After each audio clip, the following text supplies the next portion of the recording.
Hanukkah Sameach, everyone, and welcome. I'm Rabbi Jan Uhrbach. I'm the director of the Block Kolker Center for Spiritual Arts at JTS. I'm delighted to be with you today. And I just want to let everybody know if you want to ask questions, I hope we'll have time maybe for one or two at the end. Just use the Q&A button at the bottom of your screen.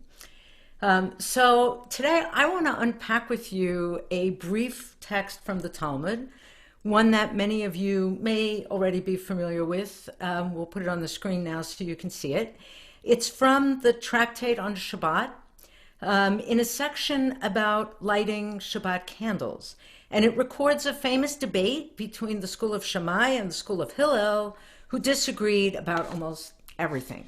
So here's our text. Our rabbis taught, the mitzvah of Hanukkah demands one light for each person and one's household. The zealous, or those who beautify the mitzvah, kindle a light for each individual member of the household. And the really zealous, there's a debate. Beit Shammai say, on the first day, 8 lights are lit, and thereafter, they're gradually reduced. Whereas Beit Hillel say, on the first day, 1 candle is lit, and thereafter, they're progressively increased. And then the text goes on. Ula said, in the West, meaning in the land of Israel and Palestine, there were 2 Amoraim, 2 sages, Rabbi Yosef ben Avin and Rabbi Yosef ben Zavida, who differ regarding this. One maintains the reason of Beit Shammai is that it should correspond to the days still to come, and that of Beit Hillel is it corresponds to the days that are gone. But another maintains, no, the dispute between Beit Shammai and Beit Hillel is about something else. Beit Shammai's reason is that it corresponds to the bulls of the Chag, the festival meaning Sukkot, while Beit Hillel's reason is that when it comes to matters of holiness, we increase, we do not reduce. That's the text. We can take it down now. Of course, we know that in the end, Beit Hillel won. Right? Our practice is we light 1 candle the first night and then we increase. But I'm going to try a little experiment. If you didn't know that, or say you want to imagine that the vote was close and now there's a runoff election, who would you vote for? So I'm actually launching a poll, which you should see now. Cast your vote. Who do you like? Who do you vote with? Do you go with Shammai or do you go with Hillel? So we'll just allow a minute for that for your votes to be tallied. I can see already that overwhelmingly Hillel is winning right now, 92% to 8%. You're overwhelmingly happy with the practice that we have. So while you're finishing the poll, let's unpack a little bit what's going on in this text.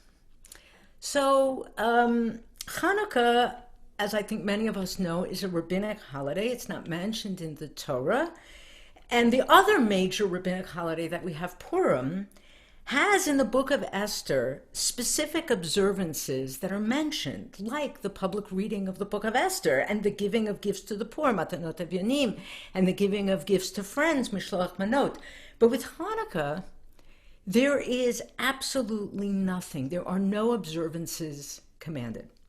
So what we're seeing really in a text like this one about the establishment of lighting the Chanukiah and how we're going to do it is the development of a new Jewish ritual.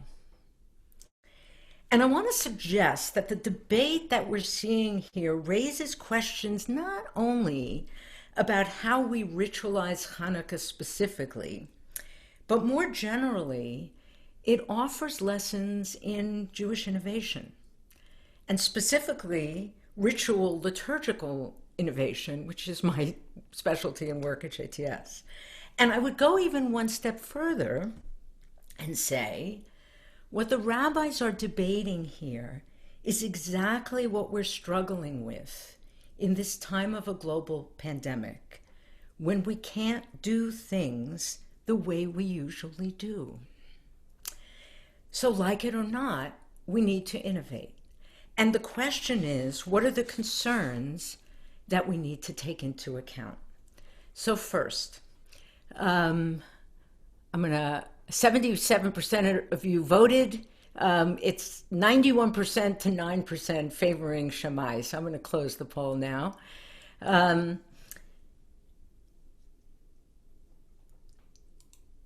So first, a little background about the players here. We're dealing with schools established by two great leaders with very, very different personalities. In general, Shammai is a purist. He's a bit of an elitist, more than a bit. He's insisting on theological and halachic rigor. He is demanding, uncompromising, and known for being impatient. I would imagine Shammai taking the position, better that the Jewish people be a little bit smaller, but consist of more committed, more knowledgeable people. Hillel is more of a big tent kind of guy. He's inclusive, he's kindly, he is known for his patience and not getting angry.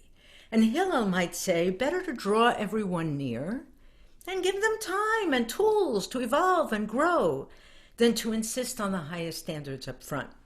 Shammai seeks abstract, absolute, pure truth.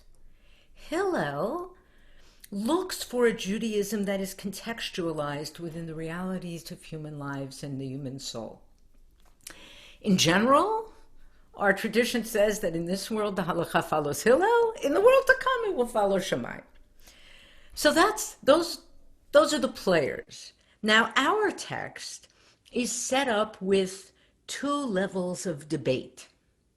Debate A is the different ritual practices for lighting the Hanukkah that are proposed by Beit Shammai and Beit Hillel. That's the first debate. They disagree. Start with 8, go down to 1. Start with 1, go up to 8. Debate A. Debate B is about two different explanations as to why Beit Shammai and Beit Hillel disagree. What's behind the positions that they're taking? Debate A is pretty straightforward, the disagreement about how to light. Debate B, the reasons why, is more complicated. So let's look at the first explanation, what I called in the text B1. If it's easy to put up the text, we can put it up just briefly again. But in essence, what we have is Beit Shammai says, we light in a way that corresponds to the days still to come. And Beit Hillel says, no, it should correspond to the days that are gone. Note that here, Hillel and Shammai are both addressing the same concern. They just resolve it differently. They both agree that the lighting of candles should reflect the number of days that one little cruise of oil miraculously lasted. What they disagree on is just how to represent them. Are we counting up or are we counting down? Now, in many ways, and Chris, we can take the text down again. In many ways, Shammai's position makes more sense. First of all, it's more natural. Almost always, we naturally tend to count down, right? Birthdays, New Year's Eve, important deadlines. So too here, 7 days left, 6 days left, 3, 2, 1. And even more saliently, counting down might be a better reenactment of the historical event, what it would have felt like to live through this time. I start with this much, and every day I watch it diminish, and I think it's going to run out, and it doesn't. Wow. It's like watching the bars on my phone battery go down, right? So counting down, reducing the candles, echoes that real life experience at the time. So what about Hillel? So one possibility, perhaps Hillel is saying that when we observe Hanukkah, it's actually not so important to reenact precisely what they might have experienced then. It's more about the meaning we want to make of the experience now. And Hillel is less interested in factual accuracy and historicity. He's more interested in religious meaning, a different kind of truth. One reading. Alternatively, Hillel is saying, yeah, of course, if I'd lived then, I would have felt the anxiety of watching that oil diminish day by day and counting down. But that's not all I would have felt. I would have also experienced something else. The oil lasted a whole day. Whew. Wait, it didn't go out. 2 days? Wow. 3 days? That's amazing. And on until I get to 8. Hillel is saying my focus wouldn't only be the anxiety of whether the oil would run out and when, but also the gratitude and joy of how long it lasted. And that's what we want to emphasize. It's not like my phone battery slowly dying. It's like running a marathon and counting how many miles I've completed. I'm marking my stamina, my resilience. And he might argue, yeah, mostly we do count down, not up, but not always. For example, when we count the Omer, the days linking Pesach to Shavuot, we count up. In Sidur Lev Shalem, if anyone wants to look it up later, it's on page 63. We put a beautiful, beautiful note written by my friend and colleague, Rabbi Amy Wall-Katz, about why we do that. Why, when we count the Omer, we count up. And in it, she notes that the only time in her life, other than the Omer, when she felt it was natural to count up was when she was pregnant. She writes, I knew that the period of gestation was not simply a time needed to get past in order for the real event to take place. Each week, each month was vital for my baby's development. Each day had its own significance, nurturing the growth that would be necessary for my baby to enter the world. So quite naturally, I knew to count up. And the same thing is true, she said, of the Omer when we anticipate receiving Torah. She writes, to truly receive Torah, we need to grow into it, to make ourselves ready for it. We count up to remind ourselves of the significance of this gestational time. We count up because each day, each week is an opportunity to identify and refine the ways we want to grow as moral people, as people who live a life of care, as people willing to be instructed. So maybe here too, Beit Hillel says we light candles like we count the Omer, counting up the days that have passed for similar reasons, to mark the significance of each day in and of itself, that each one matters. It's not just the 8th day, they all matter. What if we didn't get 8 full days? Would that mean the 7 didn't count? That there was no miracle? That's part of the essential meaning of Hanukkah, the celebration of the partial. Did the Hanukkah victory solve all the problems of the day? Definitely not. The tensions continued. The heroes, the liberators, in not too long a time became corrupt. The rededicated temple lasted about 200 years. And then we were off Tsuris again. We're lighting candles in the darkness. We're not kindling the sun. But you don't need to kindle the sun to make a difference. Light a candle. The partial matters.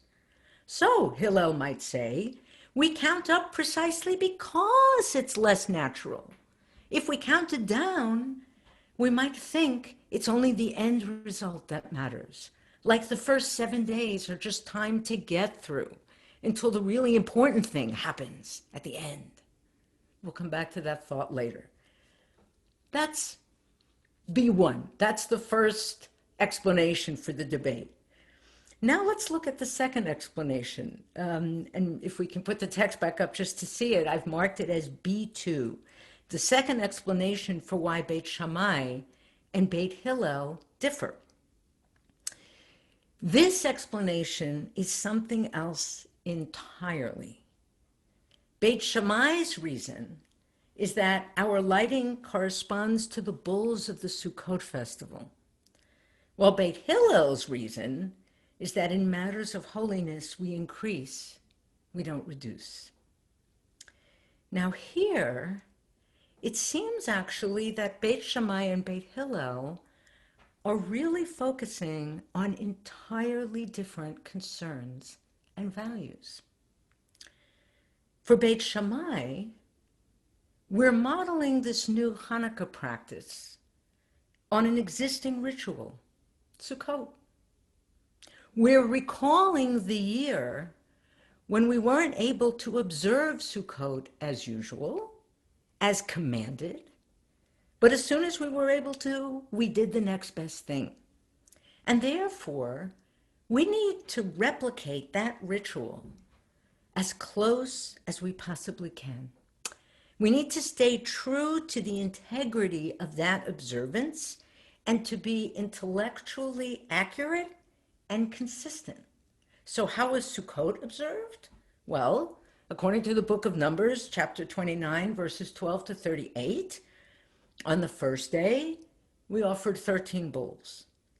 And then we reduced day by day, 12, 11, 10, one fewer each day of the festival until on the seventh day, we offered 7 bulls. And then finally, on the 8th day, Shmini Atzeret, only 1. That's the Torah's model, Shammai says. And we need to be rigorously accurate in maintaining it. There's a lot of validity to that. So what's going on with Hillel? Hillel says something completely different. Hillel is concerned with an entirely different issue, holiness. We add to holiness. We go up, we don't decrease or go down. Now, on the surface, this seems to be just about increasing the number of candles. Lighting candles is an act of sanctification, holiness. So you can only add more candles, not reduce. But if what he really meant is solely that, then what exactly do we do with the Sukkot practice of decreasing the number of bulls offered on the altar day by day? Isn't that decreasing in holiness? Okay, the Torah commands specifically that, so we do it that way. But how do we make sense of it? How do we square that? So I want to suggest that Beit Hillel is really expressing something much deeper. We add to holiness isn't just about increasing the number of candles. He's addressing the meta issue. We're creating here, Hillel says, a new holiday, a new ritual. We're not just creating a substitute for something we couldn't do. We're actually adding something new. We're adding to holiness. And when we do that, yes, we draw on existing models. When we create new ritual, we want to use distinctively Jewish elements and patterns. We want to ground it. We want it to be authentic and deeply immersed in our history and our symbolism. And we want to do it in a way that works.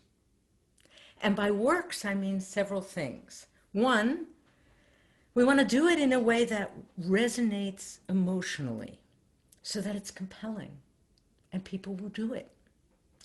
Ritual is not primarily an intellectual, rational thing. It works in the affective realm. It speaks to our emotions and our unconscious. And some people might well be moved by reducing the number of candles each week. But a lot of people would find it kind of depressing or demoralizing. More than 90% of you would have chosen to increase, even after having read the text, not knowing what the halacha would be. It requires more emotional work to find inspiration in Shammai's model. And some people will surely do it. And for Shammai, the elitist and purist, that's terrific. But a lot of people wouldn't. And Hillel, the big tent includer, is worried about that. In other words, Increasing holiness isn't just about the candles. It's about the people. So fidelity to past models matters. But we don't have to be such a purist about it, and doing so might even be counterproductive. In that regard, I want to offer one additional explanation of the debate between Hillel and Shammai. This one's not in the Talmud, but I think it reflects each of their general characters. Maybe it's a theological debate. Maybe Shammai thinks that increasing light is comforting and nice, but as a theological symbol, it's a little too facile, a little Hallmark card-ish. And he says, you really want to serve God, you have to learn to live in mystery, in the unknowable. You have to accustom yourself to the dark. And you have to learn to seek God in the scary, threatening, hard times, not just the pleasant, nice times. Otherwise, you end up worshiping your own comfort, your own desires, and that's idolatry. And maybe Hillel says, yes, true, agreed. Ultimately, God is mystery. And God is in what we perceive as darkness as much as the light. That's really important to learn. But it's really hard to hold, harder still to celebrate. And it's a lot to ask of people. It's nice for you and your elitist colleagues, but it will never take hold among the people. And it might even drive people away before they learn enough to begin to move in that direction.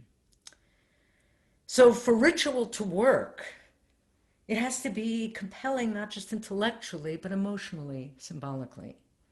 That's the first. And second, what I mean by ritual working is that it has to work in accurately conveying the message we want to convey that meets the moment. Rabbinic Judaism was responding to challenges and threats and crises and change. What it needed was empowerment and resilience, creativity and flexibility. That's the grounding of hope. So the ritual has to convey that message. Starting with 13 bulls on Sukkot and working our way down to 7 and then 1 may have been fabulous on Sukkot in the temple with the pomp and the grandeur and everyone gathered together in Jerusalem. It was also bloody and intense and about death of the animals. So working our way down might also have been a bit of a relief. But lighting candles? It's a totally different symbolism with a different impact. And if we mechanistically apply the same technique, yeah, there's a kind of purity and accuracy there, but will it feel holy? Or will it feel like a less than ersatz version of what we're really supposed to be doing? To come back to what I talked about earlier about the unnaturalness of counting up, and the idea that Hillel might be saying we count up precisely because it's less natural, precisely so that we value each day of Hanukkah for itself, rather than feel like we're just getting through this time until we get to the end. That's the great task of ritual innovation in challenging times like these. It takes us right to the question of COVID-19 and the creativity and collaboration that we've seen in Jewish community. Substantively, we don't want to convey and feel in the way we do new ritual now and the way it evolves after this time, that we're just hanging on by our fingernails until this time is over. We don't want ritual that will make us feel that this is something we just have to get through. No.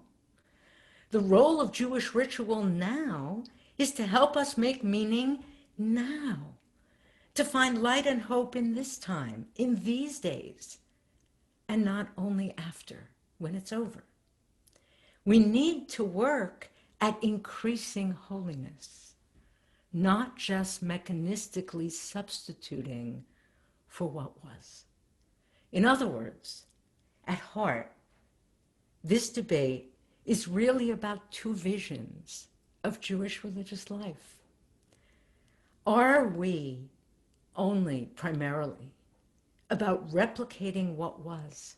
Is the past always better, holier, closer to God? Or, or, is it also about responding to the present and envisioning the future? Not just preserving, but growing Jewish tradition and practice. Can the future be holier than the past? And I'll close with this. Look at the genius of our tradition. We maintain the connection to Sukkot through the text. The debate and the explanation is recorded with Shammai's view so that we hold on to it intellectually. But we do ritually per Hillel in a way that's compelling emotionally. Shammai was a great scholar. Hillel was too. But he also understood people. And that made him more than a scholar. It made him also a ritual artist. And that is what we strive to do through the Block Kolker Center for Spiritual Arts at JTS, which I direct.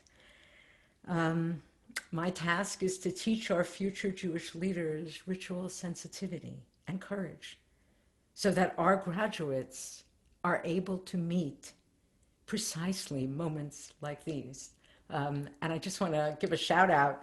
The music that you heard coming on is part of a project of ours, the JTS album, which we'll be launching soon.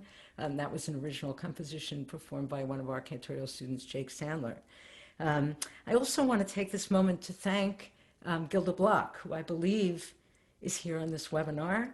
She and her beloved husband, Henry Block, Zichrono Livracha, generously endowed the Block Kolker Center, making my presence at JTS and this work in developing ritualists who can meet this moment possible. Henry's Yortzeit was observed last week on Erev Hanukkah, and I hope you'll follow Gilda and Henry's example, their dedication, by supporting the seminary. I don't know of any other Jewish institution that combines as fully the rigor of Shammai and the loving sensitivity of Hillel, that locates holiness in both our tradition and the Jews, really all people, living in the here and now. What we do is essential for a bright future. So I hope you will support that future. The link to do so is in the chat. I do want to apologize that I don't think we really have time for questions, but I'll try to save them, and if it's possible, maybe respond to some of them afterwards. But thank you so much, all of you, for your presence here today and for all that you do for us at JTS. Chag Sameach, Hagurim Sameach.